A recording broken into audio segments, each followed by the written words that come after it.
Muy bien, nosotros como Iglesia Bíblica Telema, a veces la gente se pregunta, ¿y qué significa Telema hoy, Esteban? Bien, es una palabrita griega que salió de los labios de nuestro Señor Jesucristo. Él dijo, no todo el que me diga Señor, Señor, entrará en el reino de los cielos, sino aquel que hace la telema, aquel que hace la voluntad de mi Padre que está en los cielos. Eso significa la palabra telema. Siempre la gente se pregunta, oye, ¿qué significa telema? Telema es una palabrita griega que traduce la palabra voluntad. Específicamente, la voluntad de Dios.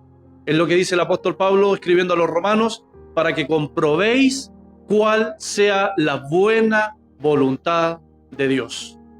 Y la voluntad de Dios, mis queridos hermanos, por si lo hemos olvidado, tiene tres características muy distintivas y muy particulares. La voluntad de Dios es buena, agradable y perfecta. Y a veces nosotros como cristianos decimos, oye, mi vida no es buena, mi vida no es agradable y mi vida no es perfecta. Entonces, ¿qué pasa aquí? ¿Estoy o no estoy en la voluntad de Dios? Y el tema es que nos hemos saltado 2, 3, 4, 5 pasos. Porque el apóstol Pablo dice que para experimentar la voluntad de Dios, buena, agradable y perfecta, tenemos que ser transformados. Usa la palabra transformados por medio de la renovación de vuestro entendimiento. Entonces, cuando el creyente rinde su vida al Señor y el Señor viene y hace una metamorfosis en su vida, una transformación, así como la oruga se convierte en mariposa, cuando nosotros nacemos de nuevo, entramos a la voluntad de Dios, la cual es buena, agradable y perfecta. Estuvimos todo el mes de enero encerrados estudiando sermones formativos. No hemos sacado nada a las redes sociales. De hecho, los videitos que he estado grabando es porque va a llegar el momento y ¡boom! Los voy a empezar a compartir los estudios bíblicos. Pero hemos estado trabajando sermones formativos. Dios, antes de formar iglesias, primero forma personas. Y hemos estado trabajando en eso. Ahora, en este mes, comenzamos con doctrinas fundamentales del cristianismo. Si queremos que Dios traiga más personas y colocar a estas personas al servicio de Él, tenemos que enseñarles correctamente. Entonces, estamos estudiando doctrinas fundamentales del cristianismo en este mes de febrero.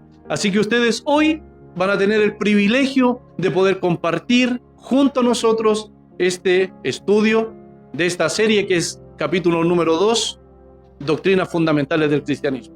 Sean muy bienvenidos también a la mesa. Ya vendrán los aleluya, gloria a Dios, el Señor te va a bendecir, hermano, ya vendrá todo eso. Pero siempre antes de edificar una torre, el Señor tiene que colocar las bases. Y esto lo sabe toda persona que trabaja en construcción. Antes de edificar un hermoso edificio, una hermosa torre, etcétera, etcétera, Dios primero tiene que colocar las bases.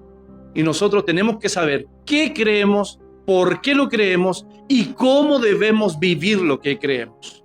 Es muy importante. Hoy damos gracias al Señor, nos corresponde estudiar el sermón número 2. Esta es la enseñanza que sigue lógicamente después del sermón que ya estudiamos. Ya voy a dar el texto base. Y el primer sermón que estudiamos fue retened la sana doctrina. El apóstol Pablo aconseja al joven pastor Timoteo, pastor de Éfeso, y Pablo lo envía incluso a solucionar los problemas que habían en la iglesia de Corinto. A veces nosotros escuchamos ahí 1 de Corintios capítulo 12 y leemos los dones espirituales. Oh, esta era la iglesia más dotada. No, era la iglesia más desordenada. Por eso el apóstol Pablo tiene que dedicar capítulo 12, capítulo 13 y capítulo 14 a corregir esta iglesia, a ordenarla. Pero no significa que era la iglesia más dotada.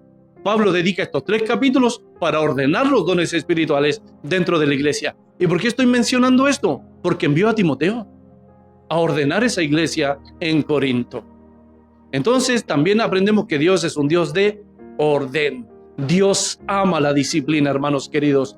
1 de Corintios 14:40, hágase todo decentemente y con orden. Siempre lo he dicho, un principio para nosotros, para nuestras vidas, para nuestras familias, para nuestros matrimonios. Jesucristo antes de multiplicar los panes y peces, primero pidió orden. Entonces nosotros, Señor, Señor, bendícenos, danos esto y etcétera, etcétera. Y el Señor, cuando te ordené, esa es la respuesta del cielo. Cuando te ordenes, hombre, eres muy desordenado, eres muy indisciplinado. Y esta palabra también aplica para los ministerios. Hay hombres, hermanos queridos, que sudan por la obra del Señor y a veces, desgraciadamente, Dios desea bendecirlos. Pero porque tienen a uno desordenado en la mesa, Dios no los bendice. Por ese uno. A veces Dios retiene la bendición porque en la mesa tenemos sentado a uno indisciplinado, que no se quiere someter, no se quiere ordenar. Desgraciadamente, iglesias que han ido creciendo como la espuma, pero desgraciadamente cuando se honra una persona o un matrimonio que no quiere someterse al orden bíblico, Dios dice, hasta ahí nomás, hasta que corrijan eso. Oye, pero a ver, espérate, dame un fundamento bíblico para eso. Muy bien, la indisciplina de algunos es un pecado que nos afecta a todos. El apóstol Pablo lo dice a la iglesia, un poquito de levadura, Esteban, leuda toda la masa. Entonces es muy importante que atesoremos estas verdades espirituales. Y estas verdades nos sirven porque estamos formándonos, estamos creciendo, estamos en sermones formativos y ustedes también van a atesorar esta palabra y también les va a ser de muchísima ayuda. A los indisciplinados hay que callarlos y hay que corregirlos. Tienen que someterse, tienen que educarse. Más si quieren pertenecer al cuerpo de Cristo, la cual es su novia. El Señor quiere una novia educada, disciplinada, que la represente bien. ¿Quieren saber por qué Moisés no entró a la tierra prometida? Porque representó mal a Dios, por eso. El Señor le dice, anda, háblale a la roca, Moisés. Y Moisés, ok, yo lo voy a hacer. Va caminando, pensando en todo el despilfarro y el desorden del pueblo, llega a la roca y comienza a golpearla. Y el Señor le dice, por cuanto no me glorificaste delante del pueblo, tú no vas a entrar. Entonces, Dios es muy severo. Y quien también nos enseña esta verdad maravillosa es el apóstol Pablo. Considerad la bondad de Dios, pero no te olvides de su severidad. Entonces, hermano, ¿Dios es solamente amor? Sí, hermano, Dios es amor, amén, amén, amén. Pero Dios también es muy severo. Y Él demanda orden y disciplina de nosotros, sus hijos. Así que estamos trabajando en eso, por supuesto. No somos dioses, no lo sabemos todo, pero estamos en la escuela de Dios. Estamos en su gimnasio. Y eso aprendimos, retener la sana doctrina. Y aprendíamos, así para hacer algo a modo de introducción, aprendíamos que el apóstol Pablo le dice a este joven pastor, reténla. Y es una palabra que significa mantenerla continuamente. La buena doctrina no se recibe una vez para siempre. No, yo ya recibí la sana doctrina, ya soy un predicador de sana doctrina. No, Pablo le dice, retén la sana doctrina. ¿Por qué? Porque la sana doctrina constantemente está siendo atacada. Entonces, si nosotros somos predicadores cristianos de sana doctrina, debemos asegurarnos que aún estamos dentro de la sana doctrina, porque siempre está siendo atacada. Y si usted se pregunta, ¿y con qué está siendo atacada? Con todas las modas espirituales que existen hoy en día. Si el primer sermón afirmó para nosotros la necesidad de la doctrina, este segundo sermón nos va a fundamentar y nos va a establecer la fuente absoluta de la doctrina. Recuerden el nombre de nuestra serie, Doctrinas Fundamentales del Cristianismo. Y nuestra enseñanza número 2 lleva por título la Escritura, la bendita Biblia, fundamento de todas las doctrinas. Ese es el título de este sermón, de esta enseñanza, la Escritura, fundamento de todas las doctrinas. En resumidas cuentas, si lo que estamos enseñando no viene de aquí, mejor no lo enseñemos. Pregunta básica para los creyentes, ¿qué significa la palabra Biblia? A veces cuando visitamos ciertos lugares, siempre para poder medir el nivel de conocimiento a quienes nos vamos a enfrentar con las exposiciones, siempre hacemos preguntas. Yo personalmente siempre pregunto, ¿qué significa la palabra evangelio? ¿Qué significa la palabra Biblia? Y lamentablemente a veces no lo saben. La palabra Biblia significa biblioteca. Tan sencillo como eso. ¿Por qué biblioteca? Porque en esta pequeña biblioteca tenemos 66 libros. La palabra Biblia significa biblioteca. ¿Por qué? Porque ahí tenemos 66 libros. De Génesis a Malaquías, de Mateo a Apocalipsis. Entonces, querida iglesia, ya hemos afirmado una verdad fundamental del cristianismo. La iglesia tiene la obligación de retener la sana doctrina. No la podemos dejar ir, hermanos queridos. Y no la debe dejar ir, ¿por qué? Porque nosotros debemos saber lo que el apóstol Pablo le dijo a Timoteo. Ten cuidado de ti mismo y ten cuidado de la doctrina. Porque haciendo esto no te salvarás solo a ti mismo, sino también a todos los que te oyeren. Entonces, si ustedes me preguntan, y yo me atrevo a decirlo, la salvación está condicionada a la sana doctrina. El apóstol Pablo, mayor adoctrinador de la iglesia cristiana, de la iglesia gentil, le dice a Timoteo, ten cuidado de ti mismo. Y no solo de ti mismo, ten cuidado de la doctrina, porque haciendo esto no te salvarás solo a ti, sino también a todos los que te oyen. La salvación está condicionada a la sana doctrina. Es muy importante. Por eso debemos retener la sana doctrina. Como le dijo el apóstol Pablo a Timoteo. ¿Qué aprendimos en nuestro estudio número 1? Hagamos un repasito. Un minuto. La doctrina no divide a la iglesia. ¿Recuerdan eso?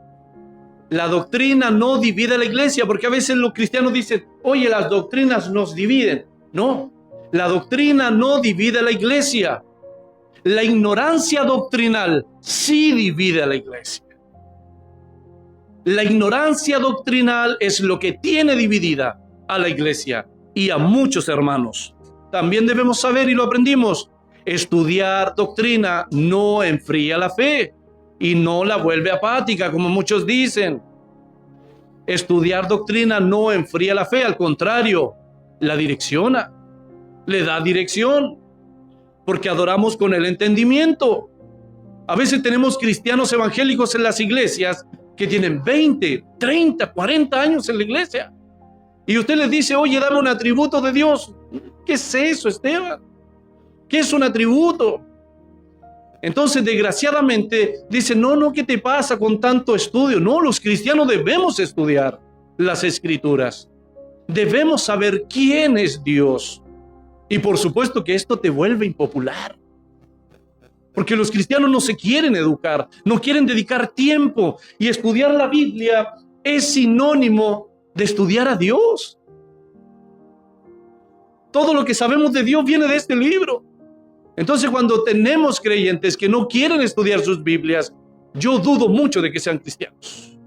Es la verdad, lo dudo mucho. Y por supuesto que esto nos vuelve cristianos impopulares. Es una verdad. Estudiamos ahí en 2 de Timoteo capítulo 1, verso 13 y 14, que la doctrina se debe retener cada día, conservar y mantener elevada continuamente. ¿Por qué? Porque la doctrina verdadera siempre estará bajo ataque, siempre. ¿Qué más aprendimos? Y esta fue una enseñanza que a mí me encantó mucho, que debemos retener la forma, dice Pablo, la forma de las sanas palabras. ¿Anotaron la palabrita griega? Hupotuposis es la palabrita griega. No, acá estudiamos hebreo, griego, lo que sea para conocer al Señor. Nos vamos a la mente original, a lo que inspiró el Espíritu Santo. Entonces, cuando Pablo dice, retén las sanas palabras, la palabrita griega original es hupotuposis. Hupotuposis es la palabra griega. Y eso, estudiar los idiomas originales, es para acercarnos al sentido real. Porque a veces estudiamos Reina Valera y nos quedamos cortos. Y quedamos con gusto a poco. No, Señor, es que no entiendo. Muy bien, si nos vamos al contexto cultural, cuando el Espíritu Santo inspiró esas palabras, nosotros vamos a obtener más acerca de esa verdad maravillosa. Y cuando Pablo dice retén la forma, uno diría, oye, es una forma. No, está hablando de un patrón doctrinal. La Biblia tiene un patrón doctrinal y esto es maravilloso porque Génesis te lleva a Cristo y así sucesivamente todos los libros. Nos vamos al Nuevo Testamento, comenzando por Mateo, esas cartas también nos llevan a Cristo. Entonces eso significa la forma de las sanas palabras, que la Biblia tiene un patrón doctrinal. Y esto es maravilloso. ¿Qué significa esto entonces? Que existe una estructura normativa y eso se debe respetar. Existe una estructura. Entonces, todo lo que hacemos, lo hacemos. Hoy día voy a tener bastante la Biblia. Todo lo que hacemos, lo hacemos dentro del margen de esta estructura normativa, la Biblia. Si hacemos uso u operamos los dones espirituales, el don de palabra de profecía, palabra de ciencia, palabra de sabiduría, palabra de conocimiento, etcétera, etcétera, lo hacemos dentro de esta norma, dentro de esta estructura normativa. Y de aquí no nos salimos, y de aquí no nos movemos. Ahora, nosotros somos continuistas. Somos continuistas, creemos en la continuidad de los dones del Espíritu Santo. Lo opuesto a los continuistas, cesacionista. Esa palabra viene de cesación, de que cesaron los dones espirituales. Y créanme, a veces nos sentamos a la mesa con cesacionistas. Si Cristo dijo, miren lo que dijo Cristo. O sea, ni el reino de Satanás está tan dividido como está la iglesia. A veces formamos parte de un grupo, de una iglesia o de una eclesía, y ese piensa una cosa, ese piensa, no, créanme, Cristo ya hace rato les hizo la cruz, hace rato. Si el que no es conmigo contra mí está, y punto. Seguid la paz con todos y la santidad, porque sin estas cosas nadie verá al Señor. Esa palabrita seguid significa ándate a la cacería todos los días. Es la palabra griega dioko. Significa irte de cacería todos los días. Seguid, ¿qué cosa? La paz y la santidad. Son dos sustantivos. La palabra paz es la palabra griega eirene y significa unión, unidad. Sigan la unidad con todos. Y no solo la unión, la unidad, sino también la santidad. Porque sin estas cositas, estas dos nomás dice el escritor a los hebreos, porque sin estas dos cosas nadie verá al Señor. Entonces imagínate estar sentado en una iglesia o en un grupo de líderes cristianos, para empezar donde ya hay división. Bíblicamente, reprobado. Y lamentablemente esas cosas no van a dar fruto, no van a fructificar, porque hay que ordenar la casa de papá, hay que ordenar la casa de Dios. Entonces existe un patrón doctrinal. Nosotros como iglesia debemos saberlo. Significa que la fe y la vida cristiana no son desordenadas. Dios no trabaja con gente que improvisa. Eso significa, retén la forma de las sanas palabras. Y desgraciadamente, por no estudiar la Biblia, tenemos una generación para atrás de cristianos, los cuales yo respeto mucho por la pasión y el fuego. Nadie les gana a esos compadres de más atrás. Pasión, fuego, excelencia, etc. Pero desgraciadamente rechazaron el estudio de la palabra. No les gustaba, como que no les tincaba mucho. Pero desgraciadamente ellos amaban improvisar en el púlpito. Hermano, prepárate una palabra. No, el Señor me da, no te preocupes. El Señor, ya, ok. O sea, si estuviste toda la semana estudiando la palabra, apartando, armando bosquejos, armando sermones, ya, ok. Si no trae nada preparado, no quiere improvisar. Y eso es moverse dentro del patrón bíblico, porque Dios no se mueve con la gente que improvisa. Así que excelente. Eso significa lo que Pablo le dijo a Timoteo: retén la forma de las sanas palabras, muévete dentro del patrón doctrinal que te he entregado. ¿Qué significa eso? Que la doctrina no se inventa. Los apóstoles recibieron la doctrina de Jesucristo, ¿cierto? Jesucristo del Padre. Entonces los apóstoles después la traspasaron a los padres apostólicos, a los discípulos de los discípulos. Y el apóstol Pablo le dice a Timoteo: retén la forma de las sanas palabras que te he entregado. No te pongas a inventar, le dice. Eso le dice Pablo a Timoteo: no te pongas a inventar. No inventes cosas. No traigas cosas novedosas a la casa de Dios. Tú predica la palabra, le dice Pablo a Timoteo. Tú predica la palabra que te he enseñado y punto. Entonces es maravilloso estudiar la palabra de Dios, porque esto es lo que después nos va a dar fruto. Vamos a fructificar, vamos a crecer, porque nos movemos dentro de la forma de las sanas palabras. Y es interesante que Pablo dice la forma de las sanas palabras, porque si usa la palabra sanas es porque hay palabras enfermizas. Hay palabras que enferman. Y eso sí que es triste, porque cuando tenemos iglesias, predicadores que no se han interiorizado en preparar un sermón para su audiencia, para su auditorio, para su iglesia, para sus ovejas, si no se han preparado y llegan a improvisar, no le están dando un sano mensaje. Por eso tenemos hermanos fríos, secos, apáticos, tibios, muertos espiritualmente hablando, muertos. Hermano, demos gloria a Dios. Amén, amén, gloria a Dios. Están fríos, están secos, están apagados. ¿Por qué? Porque nosotros tenemos la responsabilidad de dar pastos verdes, pastos frescos. Y el pastor de los pastores es quien hace eso, Cristo. Él toma sus ovejas y las lleva a buenos pastos. Entonces, mínimo que nosotros, que nos paramos en este lugar a enseñar la palabra de Dios, que demos buenos pastos. Es muy importante. Entonces Pablo le pide a Timoteo que no sea creativo en el evangelio, que no sea espontáneo doctrinalmente. Timoteo, sé fiel, enseña lo que se te ha enseñado. ¿Fiel a qué? Entonces, a lo que se ha enseñado, a las doctrinas. Y el apóstol Pablo lo recibió de los apóstoles. Se fue a Jerusalén. A veces leemos en la narrativa de los Hechos cuando dice, y Pablo y enseguida predicaba a Cristo. Y nosotros vamos y creemos que al otro día estaba predicando a Cristo. Pero no es así.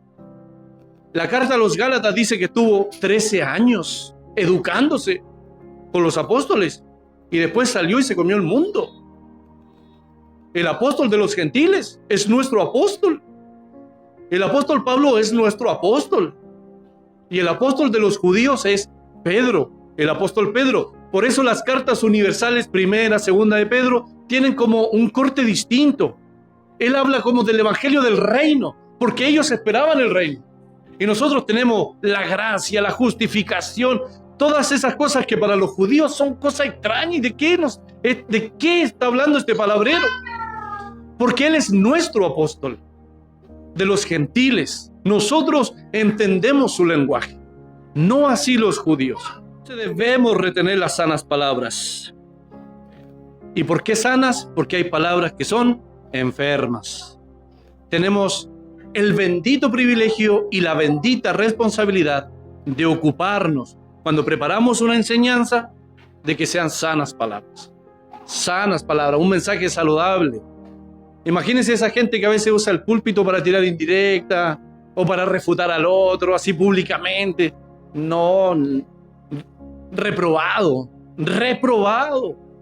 Por eso nuestro mensaje no cambia, no lleva sal, no anima a nadie, no levanta a nadie, no, porque el Señor hace rato que nos hizo la cruz. Hace rato. El Señor dice, no, Miguel, Gabriel, déjenlo, tiene que arrepentirse todavía. Es mi hijo, pero tiene que arrepentirse. Tiene que nacer de nuevo, tiene que dar fruto.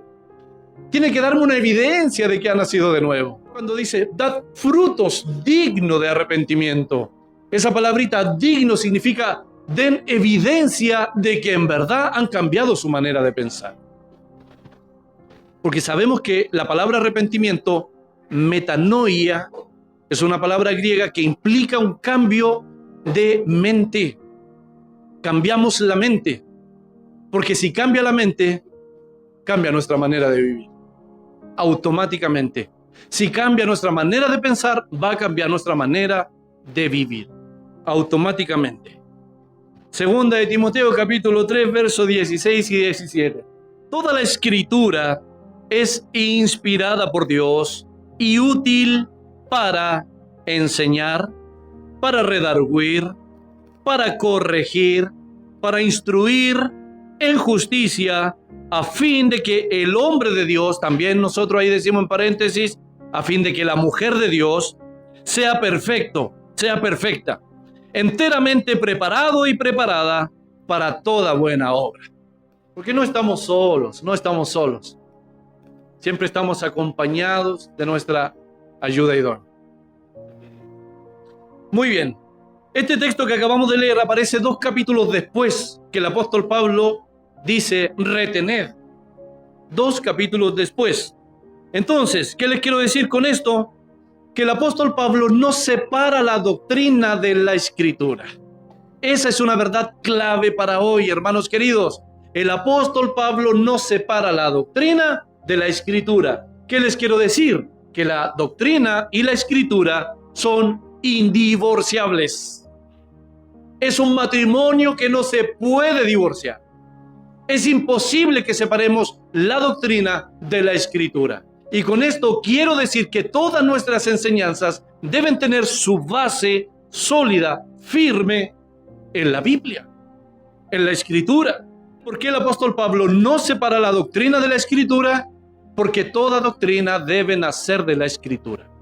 Toda doctrina, toda enseñanza, esa palabra doctrina, didascalía o didaje para los judíos, significa enseñanza, instrucciones. Eso significa doctrina. Entonces ahora observemos este texto con lupa, lo vamos a estudiar y será nuestra enseñanza del día de hoy. Este texto. Y vamos a recibir su bendición. Número 1. Toda la escritura, dice el Espíritu Santo, y por medio de la pluma inspirada. Toda la escritura. Esta es una expresión griega que diría más o menos así. Pas grafé. Pas grafé. Nosotros en nuestra lengua castellana tenemos la palabra grafito, ¿cierto? Ya. Esa palabra grafito viene del griego. Y en el griego es grafé. Y es escritura. Grafé. ¿Y a qué se refiere el apóstol Pablo? A la totalidad de los escritos sagrados, pero con una particularidad, que han sido inspirados. Que han sido inspirados. Oye, Esteban, espérate un poco. ¿Hay textos escritos que no han sido inspirados? Sí, hay textos que no han sido inspirados. ¿Cuáles? Los textos espurios. No sé si han oído hablar de los textos espurios. Son textos que no fueron añadidos a la Biblia. Como por ejemplo, el famoso libro de Tobías, de Judith, primer y segundo libro de Macabeos, el libro de sabiduría, eclesiástico, que están en la Biblia católica. Ellos tienen 70 y tantos libros, pero nosotros tenemos solamente 66. Pero esos son los textos espurios y son textos históricos. Se redacta historia que vivieron los judíos que no son inspirados por el Espíritu Santo. Entonces el apóstol Pablo dice, toda la escritura, pas grafé, se refiere a la totalidad de los escritos, pero con una particularidad, que han sido inspirados. Entonces el famoso libro de Enoc, que habla de que los ángeles abandonaron su propia morada, de los cuales Judas, el hermano del Señor, también nos escribe una pequeña porción. Judas dice, de estos profetizó Enoc. Eso hace el estudio bíblico, nos va llenando de cultura bíblica. ¿Y dónde aparece eso? En el libro de Enoc. No está en nuestra Biblia porque es un libro que redacta historia. No es un libro inspirado por Dios, es un libro que redacta historia. El apóstol Pablo, cuando dice que toda la escritura ha sido inspirada por Dios, él nos está dando una verdad maravillosa. Nos dice que la escritura tiene un propósito. La Biblia tiene un propósito. Toda la Escritura ha sido inspirada por Dios para, dice, para. Esa palabrita para en el griego significa propósito. Siempre que leamos nuestras Biblias, porque de tal manera amó Dios al mundo que ha dado su Hijo unigénito, para que todo aquel que en él cree no se pierda, mas tenga vida eterna. Esa palabra para en la Biblia significa propósito. El propósito. Y la Biblia se nos ha dado con un propósito. Y aquí Pablo lo enumera para enseñar, para redarguir, para corregir. Es que a mí nadie me puede decir lo que tengo que hacer. Espérate un poquito. Nunca has leído la Biblia. Esos cristianos nunca han leído la Biblia. La Biblia es para eso, para corregir. Por supuesto que sobre la base del amor, siempre. Pero debemos corregir.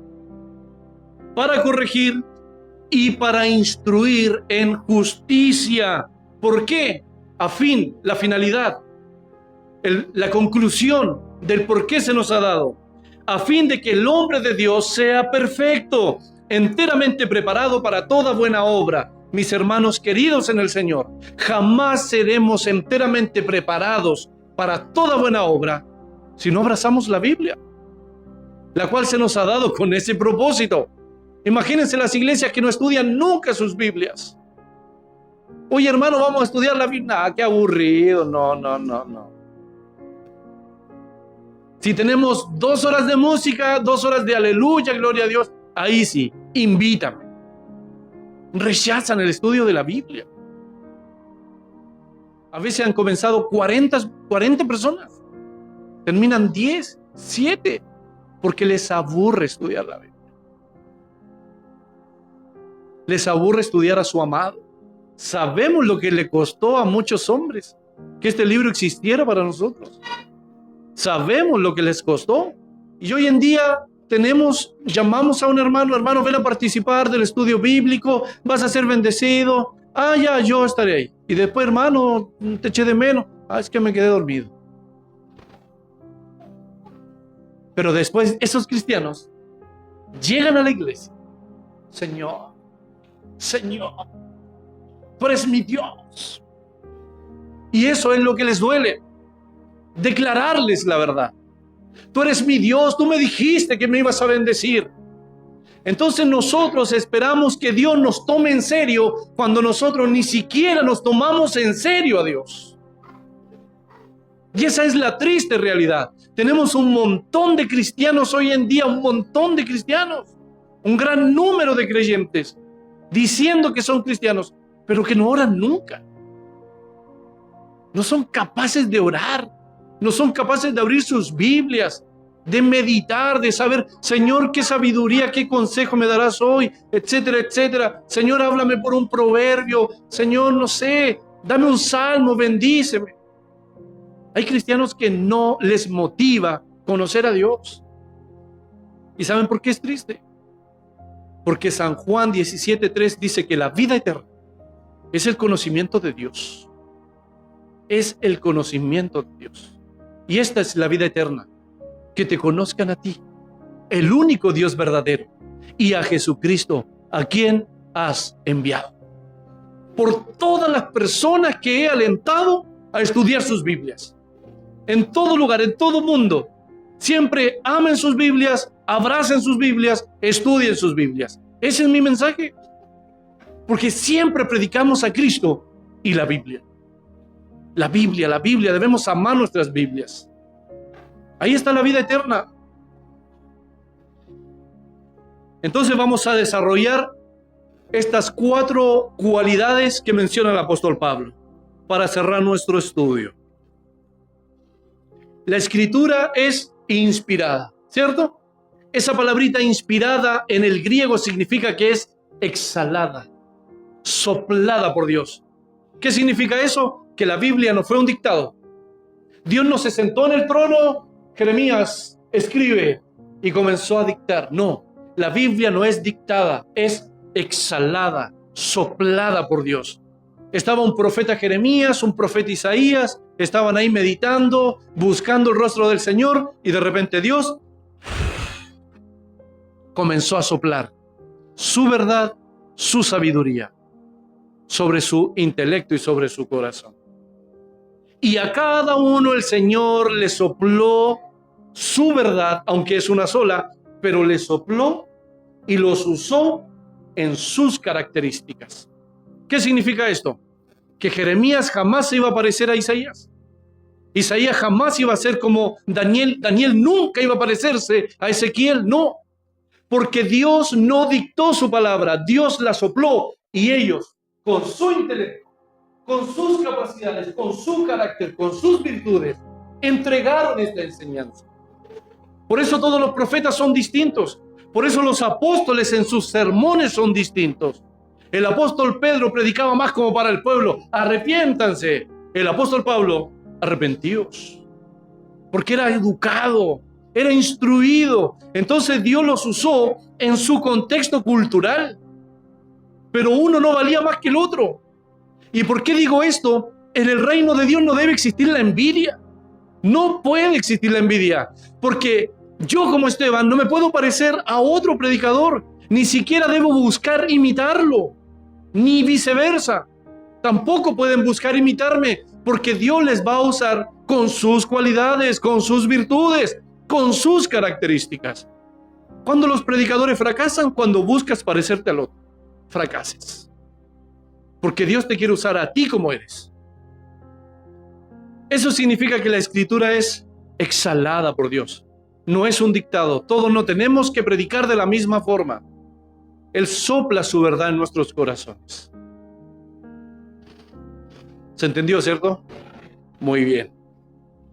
Y es útil, número uno, para enseñar, que significa que nos da instrucciones y nos da las doctrinas. Ahí está la palabra doctrinas. Es útil para enseñar, para instruirnos, para educarnos. Los cristianos no tienen por qué no ser educados, si la Biblia ha sido para educarnos, para instruirnos. Número dos, para redarguir. Esa palabrita, elenjos. La Biblia nos ha sido dada para redarguir. ¿Qué significa? Que la Escritura nos da pruebas y evidencias de que somos culpables. Que tenemos que arrepentirnos, tenemos que nacer de nuevo. La Biblia no dice sí porque sí. Oye, Esteban, eres culpable, tienes que cambiar. No, la Biblia me da evidencias de que tengo que cambiar para que me vaya bien. Porque lo que siembro, eso es lo que voy a cosechar. Eso significa para redarguir. Nos da evidencias. Número 3, para corregir. Para corregir. Significa para empezar de nuevo. La Biblia nos ha sido dada para corregir nuestro camino. Y este es un mensaje consolador para nosotros. Porque si nosotros reconocemos que nos equivocamos, Señor, te fallé, perdóname, me duele en el corazón, me duele haberle fallado a mi esposa, etcétera, etcétera. La Biblia es para corregir. El Señor me dice: corrige ahora tu camino. No vuelvas a hacer lo mismo. No caigas en la misma trampa. Entonces la Biblia es útil para corregir. No somos sentenciados, hermanos queridos. Es una palabra consoladora. Podemos enderezar nuestro camino. Es un llamado a la rectitud. Y número 4, es útil para instruir en justicia. ¿Qué significa esto? Que la Biblia es el único libro que nos dice cómo vivir la vida correctamente. Eso significa para instruir en justicia. La palabra justicia es una palabra que siempre hemos escuchado, pero muy pocos saben lo que significa. Dikaisun es la palabra griega. Dikaisun, y significa para llevarte por el camino correcto. Eso significa justicia. Bienaventurados los que tienen hambre y sed de justicia, los que tienen hambre y sed de abandonar su vida miserable y su vida deplorable para seguir un nuevo camino. Bienaventurados los que tienen hambre y sed de justicia. Hambre y sed, después vienen. Entonces, mis queridos hermanos, amemos nuestras Biblias. Porque la Biblia, para cerrar esta enseñanza, la Sagrada Escritura es la fuente de todas nuestras doctrinas. Es la fuente, la base de todas nuestras doctrinas. Así que dicho eso, ya después nos preparamos para estudiar la salvación, la Trinidad, cristología y todo lo demás. Pero primero tenemos que saber dónde estamos parados.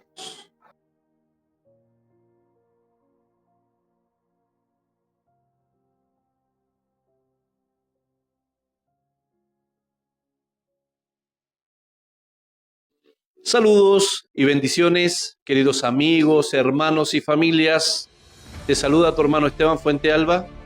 Si estás buscando un lugar donde reunirte, donde cantar alabanzas, donde puedas escuchar la palabra de Dios, estudiar la Biblia, te invitamos. Estamos reunidos acá en el lugar de Bicentenario. Si te interesa, escríbeme, háblame al privado y te envío la dirección y la ubicación exacta. Pero ven a escuchar palabra de Dios, a estudiar. Somos una hermosa comunidad cristiana y lo único que nos interesa es crecer en el conocimiento de Dios para conocer a este Dios, y redundo en esto porque es la única manera de poder adorar con el entendimiento. Así que quedas invitado. Dios te bendiga. Yo voy a